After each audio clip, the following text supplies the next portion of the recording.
നമസ്കാരം. മലയാളി വാർത്തയിലേക്ക് സ്വാഗതം. കടുത്ത സാമ്പത്തിക പ്രതിസന്ധിയിലാണ് കഴിഞ്ഞ തവണ കേരളീയം പരിപാടി സർക്കാർ നടത്തിയത്.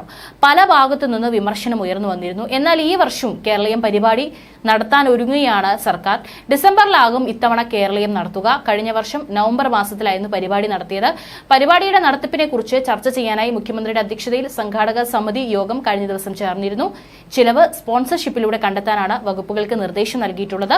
കഴിഞ്ഞ വർഷത്തെ കേരളീയം പരിപാടിയുടെ സ്പോൺസർഷിപ്പ് കണക്കുകൾ സർക്കാർ ഇതുവരെ പുറത്തുവിട്ടിട്ടില്ല. എല്ലാ സ്പോൺസർഷിപ്പ് അല്ലെന്ന് സർക്കാർ അവകാശപ്പെട്ട പരിപാടിയായിരുന്നു കേരളീയം. പലതവണ വിവരാവകാശ നിയമപ്രകാരം സ്പോൺസർഷിപ്പ് കണക്കുകൾ ചോദിച്ചിട്ടും ബന്ധപ്പെട്ട വകുപ്പുകൾ മറുപടി നൽകിയില്ല. ഏറ്റവും ഒടുവിൽ നിയമസഭയിലും ചോദ്യം ഉയർന്നെങ്കിലും പബ്ലിക് റിലേഷൻസ് വകുപ്പ് ചെലവഴിച്ച കണക്കുകൾ മാത്രമാണ് പുറത്തു വന്നിട്ടുള്ളത്. കേരളീയം പരിപാടിയുടെ ഭാഗമായി സെൻട്രൽ സ്റ്റേഡിയത്തിൽ നടന്ന കലാപരിപാടികൾക്കായി മാത്രം സംസ്ഥാന സർക്കാർ ചിലവാക്കിയത് ഏകദേശം 1,55,00,000 രൂപയാണ്. 7 കലാപരിപാടികൾക്ക് മാത്രമുള്ള ചെലവാണിത്. ആദ്യ ദിനം ശോഭനയുടെ നൃത്തത്തിനായി മാത്രം 8 ലക്ഷം രൂപയാണ് നൽകിയത്. രണ്ടാം ദിവസവും മുകേഷ് MLA, GS പ്രദീപ് ചേർന്ന് സംഘടിപ്പിച്ച സ്പെഷ്യൽ ഷോയ്ക്കും സർക്കാർ കണക്കിൽ നൽകിയത് 8,30,000 രൂപയാണ്. മുരുകൻ കാട്ടാക്കടയും സംഘവും അവതരിപ്പിച്ച പരിപാടിയായിരുന്നു മൂന്നാം ദിവസം. കവിതകൾ കോർത്തിണക്കി കാവ്യ 23 എന്ന പേരിൽ നടത്തിയ പരിപാടിക്ക് 4,05,000 രൂപയായിരുന്നു ചെലവായത്. KS ചിത്രയുടെ ഗാനമേളയായിരുന്നു 5ാം ദിവസം നടന്നത്. അന്ന് 2,05,000 രൂപയാണ് സർക്കാർ നൽകിയത്. കലാമണ്ഡലം കലാകാരന്മാരുടെ ഫ്യൂഷൻ ഷോയ്ക്ക് 3,80,000 രൂപയായിരുന്നു. സ്റ്റീഫൻ ദേവസി, മട്ടന്നൂർ ശങ്കരൻകുട്ടിയും ചേർന്നൊരുക്കിയ പരിപാടിക്ക് 1,19,000 രൂപയാണ് സാംസ്കാരിക വകുപ്പ് നൽകിയത്. ഏറ്റവും അവസാനം നടന്നതും ഏറ്റവും അധികം തുക വകയിരുത്തിയതും M. ജയചന്ദ്രന്റെ നേതൃത്വത്തിൽ നടന്ന ജയം ഷോയാണ്. സമാപന ദിവസം നടന്ന പരിപാടിക്ക് 9,90,000 രൂപയാണ് അനുവദിച്ചത്.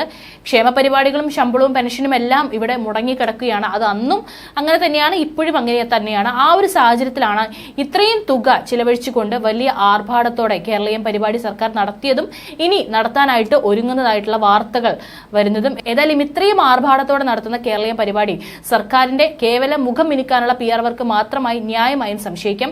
സർക്കാർ ഖജനാവ് കാലിയാണെന്നും കടുത്ത സാമ്പത്തിക പ്രതിസന്ധിയിലൂടെയാണ് കടന്നു പോകുന്നതെന്ന് സ്വയം സമ്മതിക്കുകയും അതിധാരാളിത്തത്തോടെ ഭീമമായ തുക ഇത്തരം പരിപാടികൾക്ക് വേണ്ടി ചെലവഴിക്കുകയും ചെയ്യുന്നതിലെ വൈരുദ്ധ്യം ജനങ്ങൾക്ക് മുൻപിൽ വിശദീകരിക്കാൻ സർക്കാരിന് ബാധ്യതയുണ്ട്. കേരളത്തിന്റെ പ്രസക്തിയെയും ധാരാളിത്തത്തെയും ചൂണ്ടിക്കാട്ടി പ്രതിപക്ഷം ഉന്നയിച്ച ചോദ്യങ്ങളോടെല്ലാം പുറംതിരിഞ്ഞു നിൽക്കുന്ന മുഖ്യമന്ത്രിയുടെ നിലപാട് ഏതായാലും നീതീകരിക്കാനാവില്ല. ഒരു ജനാധിപത്യ സർക്കാർ എന്ന നിലയിൽ പ്രതിപക്ഷത്തിന്റെയും കേരള സമൂഹത്തിന്റെയും ചോദ്യങ്ങളോട് മറുപടി പറയാൻ സർക്കാർ ബാധ്യതരാണ്.